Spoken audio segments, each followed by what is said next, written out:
biranshimishije kubona wenda by'umuntu aba yarakoze nyine baba barabihaye value nyine bakaba barateguye ikintu nk'iki ngiki ni motivation kuri buri muntu wese wabashije kuba yagira icyo atsindira ndetse na buri wese wumva ko yagira icyo akora kugira ngo nyine nawe wenda ikindi gihe bizaba biramutse bibaye ibi ngibi nazagira icyo akuramo motivation niko navuga.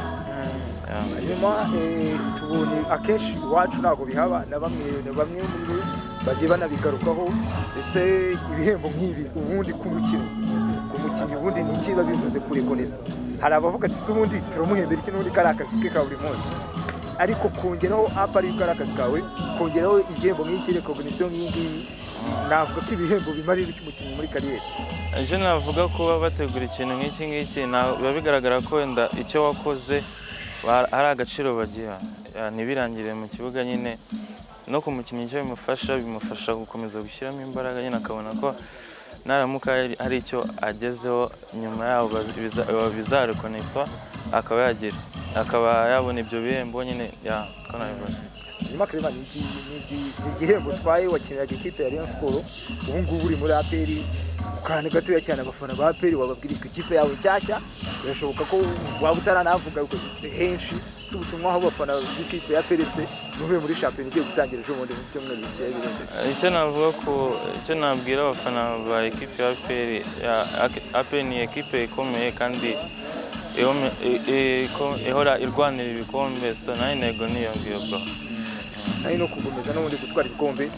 Ijambo wabwira ko abafana ba Rayon Sports ushobora kuba baranagutoye cyane icyo gikombe ku myaka ingahe mubanye ese ni ikipe mwabanye mute ibihe byiza wibuka wagize muri Rayon Sports nibi? Rayon Sports ni ikipe nziza kandi mu gihe nayo bayemo ari ikintu kinini bamfashije no kuba wenda n'iki gihembo nyitwaye ni performance nakoze mu ikipe ya Rayon Sports ndashimira buri wese waba waramfashije mu gihe cyose nari ndimo abambaye hafi bose abakinnyi muri rusange abayobozi ni ibyishimo kuri nje kandi nkaba nishimiye kuba bitekerejeho no kumereza icyo gikombe ndabyishimiye. Hanyuma Chabarara utsinda ibitego byinshi imyaka ibaye nk'itatu n'ibitarenga ahubwo uba meri biteri ibanga niriye wasangiza abataka bandi bo mu Rwanda cyane ko umunyamahanga yari mu gihugu abajya ngo byibuza bene igihugu bamwigireho cyangwa se abataka batoya nako nk'urugero mu kipe yawe yasigara ukinira harimo abataka bakiri batoya harimo Abedi Bigirimana n'abandi bagiye batandukanye n'abandi bana muba muri kumwe mu ikipe ya Isigara bavuga ko ibanga ryo gore meri biteri mu Rwanda aririye ko imyaka ibe myinshi. Icyambere ni ugukora ikindi nacyo ni discipline kandi byinshi turabana nabo barabona n'ukuntu nkora nabo ndabizi ko bari kubyigaho bazabikora nabo bazaba bataka beza nkanje naho kurusha jewe. Yego. Hanyuma Chabarara uyu munsi n'ubwongereye imyaka ibiri mu ikipe ya Kigali ni imyaka uri gutekereza ko none uzasigira ikipe ya Kigali nyuma y'ibikombe by'amahoro mu gihe igenda itwara ubona ko noneho uyu mwaka se murajya mu matsinda abonye ko ikipe iri kwibaka ni imyaka ibiri yongera mu ikipe ya Kigali ufata gute cyangwa witezemo iki? Yego icyambere icyifuzo kiwanje ni kubishikana aho nashikanye Rayon Sports icyo nicyo ni cyambere. Ikintu cya kabiri nayo uguha igikombe cya champion niyo nego yiwanje muri ibi bintu bibiri. Yego. Hanyuma Shabani dusoza ku munsi ejo muri weekend ikipe yanyu y'u Burundi nama mu rugamba zikina cani zasezerewe na Djibouti bitungura benshi ni ibintu we ku bwawe uzi champion y'abarundi ni igihugu cyawe nawe se wabyakiriye ute gusezerwa n'ikipe ya Djibouti n'uje muri cani? Jewe byarambabaje gusezerwa na Djibouti ariko icyambere navugaho niko ujya gusuzugura ekipe cyangwa igihugu ntabwo ari sawa. Ni kwa kuni abantu bose bafata ngo ari Djibouti turayikubita turayitsinda ariko umupira uradunda. Babisaba ko buri match bifata nka finale birafasha cyane. Yego. Asante. Ngira ngo iki gikorwa cyabaye cyaranshimishije mbonye uko Samuel yabimbwiye, mbona nk'umuntu uri mu mupira, umuntu ubona ko ukunda umupira. Gusubiza ikibazo cyawe, ibi biteza imbere umupira, biteza imbere umupira, bigateza imbere n'abakinnyi. Burya iyo ukoze bakagushima birakumutiva kongera gukora. So umva iki gitekerezo cyari cyiza, ndavuga reka nze mushyigikire, rebe ukuntu muha sapoti yanjye, nagira ngo abantu babyitabiriye nk'abanyamupira, ubona ko bakunda umupira, ubona byagenze neza, ubonye ko abatsinze hari icyo bivuze. Hari hashize igihe kinini bitaba, ndetse nk'uko bivuze ikintu kinini bivuze, ubona ari impamvu yatumaga bino bintu bitaba, ku buryo unatubwira n'icyo byasaba, cyangwa se washishikariza umuntu abaterankunga gute kubona bashyigikira ibikorwa nk'ibi ngibi?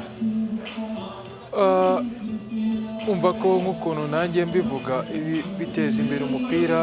Hano umupira ngira ngo ni kuri njyewe mbona yuko nturabona agaciro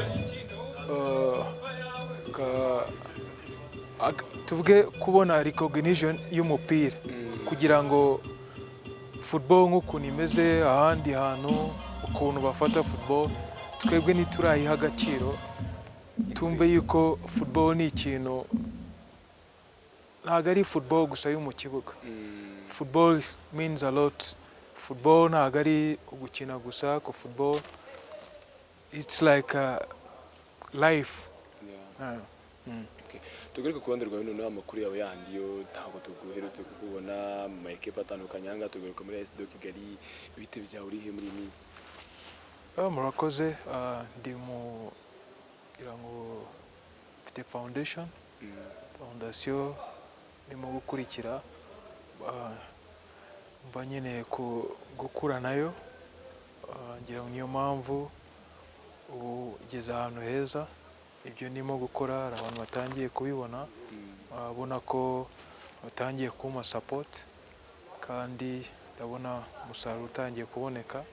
Hari abakinnyi benshi cyane ndimo gufasha b'abana bakeneye experience yanjye, ibyo nakiyemo ngiye mbibona ndimo gutoza amakipe makuru, mbona ko amakosa menshi cyane abakinnyi bakomeza bakora, nkumva yuko ngomba kureba ukuntu najya hasi, ndeba ukuntu mfasha abangaba barimo kuzamuka. So abenshi ngenda mpura nabo, ubona ko hari byatangiye guhinduka. Mvuga cyane ku bintu nka mentorship. Hari igihe uganirije umwana ukamubwira ibyiza by'umupira, ibisabwa nyine kugira ngo ugere kuri ya level iri hejuru.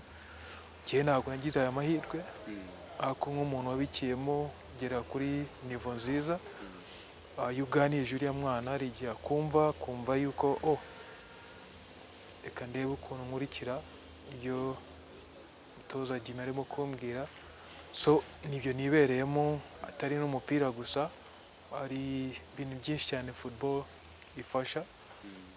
Mbinyuje muri foundation mfasha abahungu n'abakobwa, no gufasha na community zitandukanye, no kwirinda binyuze muri sport, muri football.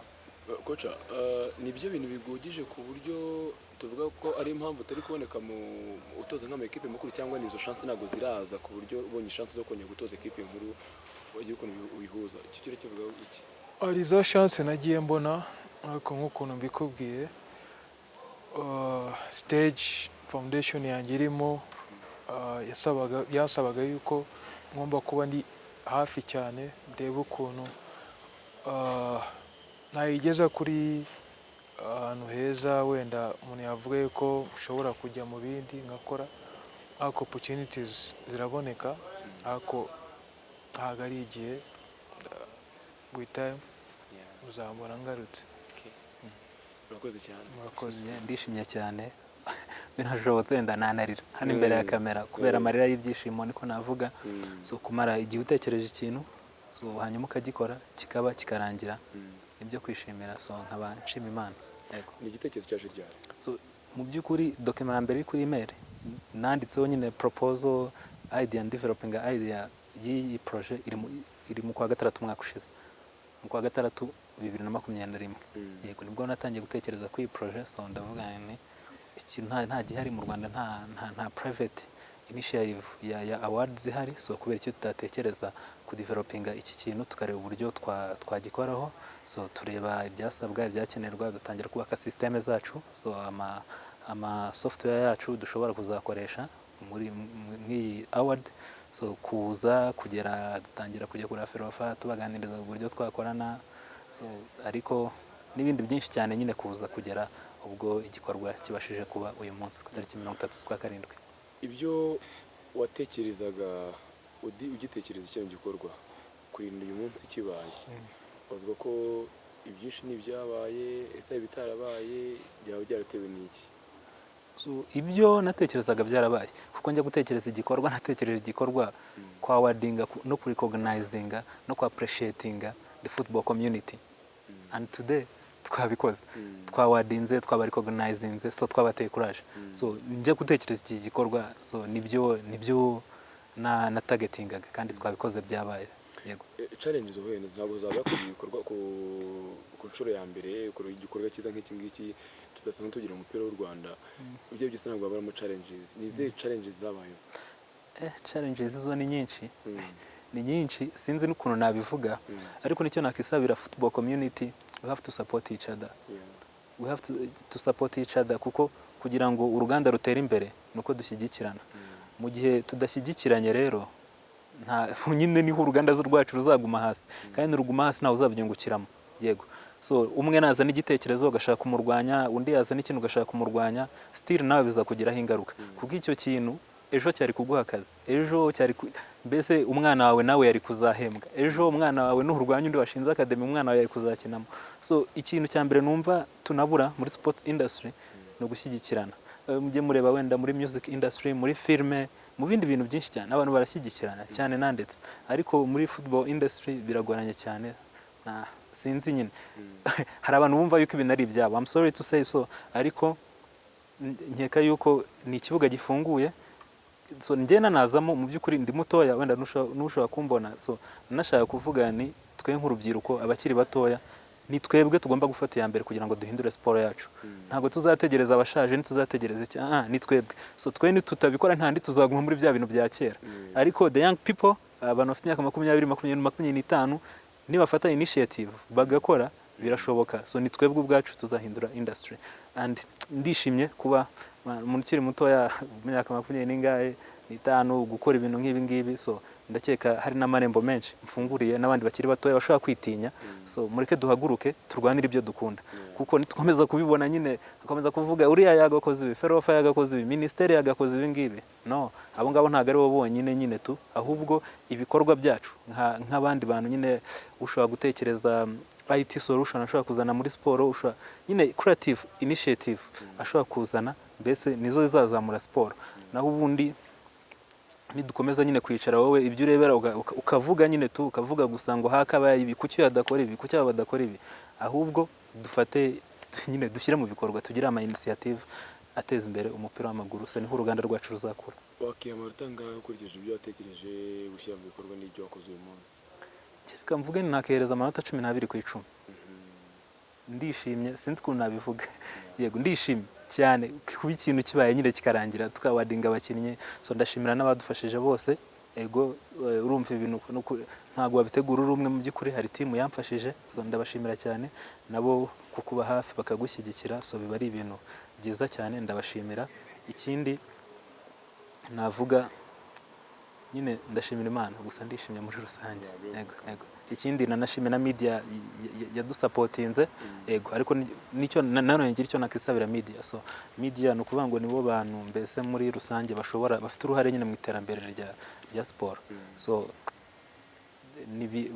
barushijeho gukora nyine ibirenze wenda n'ibyo bakora. So sport yacu yagera kure. So bashyigikire nyine abantu bafite ama initiative ari private yabo, babashyigikire, babasupporting nyine, nta kindi kintu wenda kiri inyuma, nta kuvuga ati ngo yavuye hehe, nta kuvuga n'iki. So umupira ni uwa twese abawukunda. So ibyo ngibyo navuga.